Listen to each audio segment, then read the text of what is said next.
और सेनेट के इलेक्शन के हवाले से ही बात करेंगे। और साथ ही साथ इस वक्त ज़िमनी इलेक्शन के लिए हम देख रहे हैं कि पाकिस्तान मुस्लिम नून की नायब सदर मरियम नवाज साहिबा इस वक्त रैली भी कर रही हैं, जलसे भी कर रही हैं। पहले डस्का में थे, आज वज़ीराबाद गुजरांवाला से होते हुए वहाँ पहुँच रही हैं।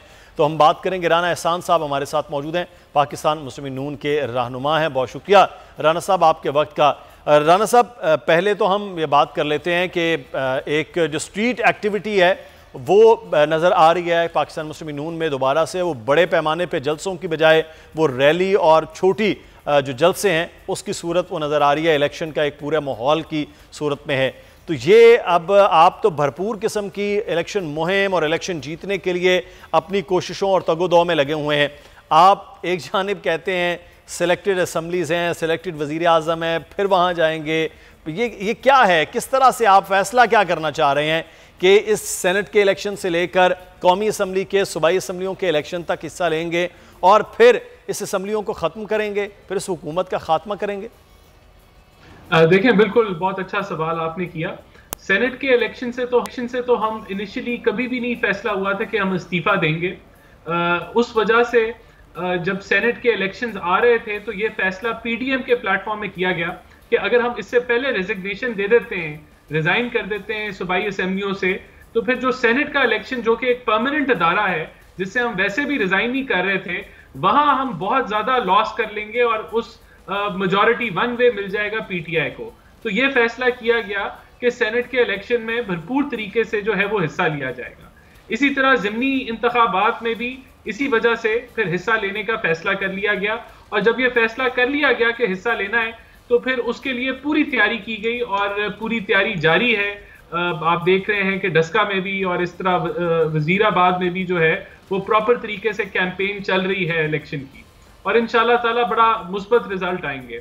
तो ये, लेकिन इसका ये मतलब नहीं है कि हम जो है हम इस्तीफे बाद में नहीं दे सकते। लॉन्ग मार्च का ऑलरेडी स्केड्यूल अनाउंस है, 26 मार्च को लॉन्ग मार्च होगा और पूरे पाकिस्तान से, कराची से लेके खैबर पख्तूनख्वा तक, वहां गिलगित बल्तिस्तान तक जो लोग हैं वो कन्वर्ज करेंगे इंशाल्लाह इस्लामाबाद की तरफ। तो क्या प्लान है लॉन्ग मार्च का? सेनेट के इलेक्शन के बाद आप कोई लंबा धरना देने का प्लान है या फिर ये सिर्फ एक लॉन्ग मार्च और जलसा और चंद दिन की एक्टिविटी तक महदूद है? क्योंकि आज ये भी कहा गया, मौलाना फजल रहमान साहब की जानिब से ज़राए बता रहे हैं कि उन्होंने कहा कि इस पर जो खर्च आना है वो दो बड़ी सियासी जमातें उस खर्च के 60% जो है वो चीज़ों को बेयर करें, और एहसन इकबाल साहब की ड्यूटी भी लगाएगी कि वो इन तमाम तर मामलात को देखें। तो ये 2 हफ्ते तक का तो प्लान इस वक्त पीडीएम बता रही है। तो आप क्या सोच रहे हैं, बस 2 हफ्ते का ये पूरे का पूरा एक शो होगा जो हुकूमत के खिलाफ आप करेंगे? देखें, ये पूरे पाकिस्तान का शो होगा, पूरे पाकिस्तान से नुमाइंदगी होगी, 10 जमातों की नुमाइंदगी होगी और इसमें ऑब्वियसली जो बड़ी जमातें हैं वो लीड करेंगी। और ये अभी तक जो है ये लॉन्ग मार्च है, और अगर हमें सिट इन करना पड़ा तो सिट इन भी होगा, अगर 5 दिन का करना पड़ा तो 5 दिन का करेंगे, अगर 20 दिन का करना हुआ तो 20 दिन का करेंगे। इस पर अभी हतमी फैसला होना है, लेकिन ये सारी ऑप्शंस ओपन है। तो राना साहब, सेनेट के इलेक्शन के हवाले से बात कर लेते हैं।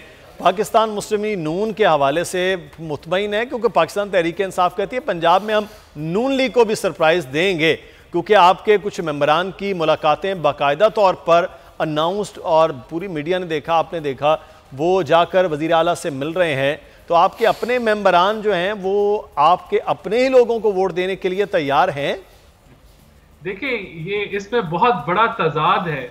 एक तरफ हुकूमत कहती है कि ओपन बैलेट हो और दूसरी तरफ हुकूमत कहती है कि हम सरप्राइज देंगे। तो सरप्राइज का क्या मतलब है? सरप्राइज का तो एक ही मतलब मुझे समझ आता है कि हुकूमत खरीदो फरोख्त करेगी या ब्लैकमेलिंग करेगी और फ्लोर क्रॉसिंग कराएगी। अगर तो हुकूमत ये सब कुछ करेगी तो हुकूमत जो अपना ही मौकफ है उसको क्रॉस करेगी और उसके मुखालिफ चलेगी। तो मैं भी यही समझता हूं कि हुकूमत पिछली दफा भी जब 14 वोट ऑपोजिशन के चोरी हुए तो तब भी हुकूमत ने जश्न मनाया, और ये दोनों चीजें साबित करती हैं कि हुकूमत की जो नीयत है उसमें फतूर है, और हुकूमत जो है वो हकीकत इलेक्शन रिफॉर्म्स नहीं करना चाहती।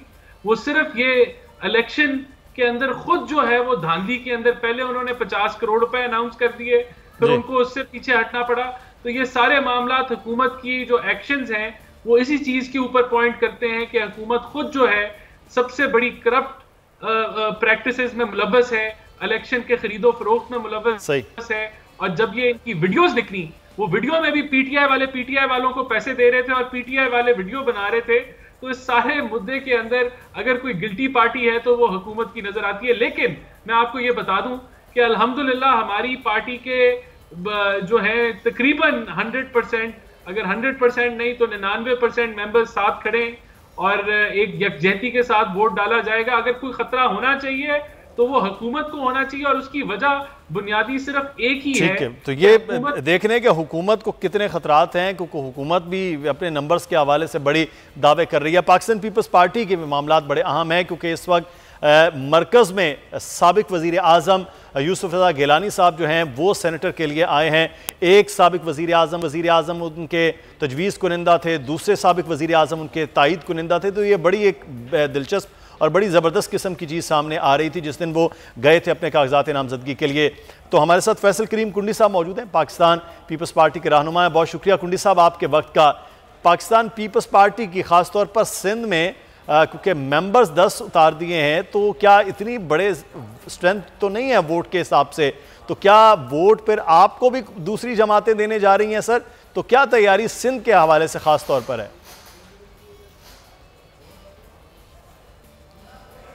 करीम कुंडी साहब से दोबारा से रब्ता करते हैं। लेकिन एक चीज़ जो बार बार यहाँ पर बात हो रही है वो ये हो रही है कि पाकिस्तान पीपल्स पार्टी ने अपने टिकट्स तकसीम कर दिए, मामलात फ़ाइनल कर लिए। पाकिस्तान मुस्लिम नून ने चीज़ें फ़ाइनल कर ली, लेकिन हुकूमती जमात जो है वो उनके टिकटों पर कभी दिया जा रहा है, कभी वापस लिया जा रहा है, कभी कारकुनान एतराज़ कर रहे हैं, कभी रहनुमा एतराज़ कर रहे हैं, कभी बरमला मेंबर नेशनल असम्बली सूबाई असम्बली जो है वो उस पर एतराज़ कर रहे हैं और ये भी कह रहे हैं कि हम वोट भी नहीं देंगे। तो पाकिस्तान तहरीक इंसाफ की सेनेट के इलेक्शन के हवाले से तैयारी क्या है, ये सबसे अहम सवाल है।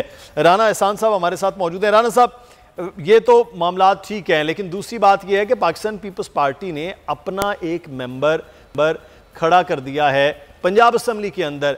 उनके पास तो जो है वो 53 वोट ही नहीं है, सिर्फ 9 वोट हैं। उससे नहीं आप समझते कि पीडीएम का जैसे इत्तेहाद मरकज़ में हमने यूसुफ रज़ा गिलानी साहब के हवाले से देखा, वही इत्तेहाद पंजाब में हो तो कम से कम वो वोट जो है, क्योंकि आपकी अक्सरियत है तो आपके पलड़े में आ जाते तो बेहतर होता, ना कि ये वोट जो है वो तकसीम हो। और पहले भी आपको पिछले इलेक्शन में भी याद होगा, पाकिस्तान पीपल्स पार्टी के भी उस वक्त नवाब शहजाद साहब जो हैं उन्होंने भी अच्छे खासे वोट लिए थे, अपनी स्ट्रेंथ से भी डबल वोट हासिल कर लिए थे, जब चौधरी सरवर भी अपनी स्ट्रेंथ से ज़्यादा वोट लेकर सेनेटर मुंतखब हो गए थे।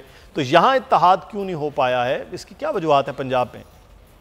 देखिए, इस स्टेज के ऊपर के कौन सी पार्टी कितने कैंडिडेट्स फील्ड कर रही है या कौन से कैंडिडेट्स फील्ड कर रहे हैं, ये इंडिपेंडेंट फैसले हैं। मैं नहीं समझता और ना मेरी नॉलेज में है कि ये पार्टीज ने आपस में कोऑर्डिनेट किया है कि वहां किसी को वो खड़ा करें या पंजाब में वो ना खड़ा करें। ये पार्टीज की अपनी डिस्क्रिशन है, लेकिन इस चीज पे हमारा इत्तेफाक है कि पीडीएम के जो कैंडिडेट होंगे वो यूसुफ रज़ा गिलानी साहब होंगे सेनेट के इलेक्शंस के बाद। तो ओवरऑल मैं समझता हूं कि ये फील्डिंग ऑफ कैंडिडेट्स और किस सूबे से कितने लोग खड़े होंगे इसके ऊपर इंडिपेंडेंट डिसीजन मेकिंग हुई है। राना एहसान साहब, वैसे बड़ा एक मामला है कि यूसुफ रज़ा गिलानी साहब वही साबिक वज़ीर आज़म हैं जिनको अदालत के ज़रिए ही नाअहल और सारे मामलात करवाने में आपकी जमात, आपके लीडर शामिल थे। अब उसी साबिक वज़ीर आज़म को सेनेट में आप वोट देंगे, तो इसलिए हम कहें कि फिर सियासत में सब कुछ जायज़ है। सब्सक्राइब करें और बेल दबाएं ताकि कोई खबर रह न जाए।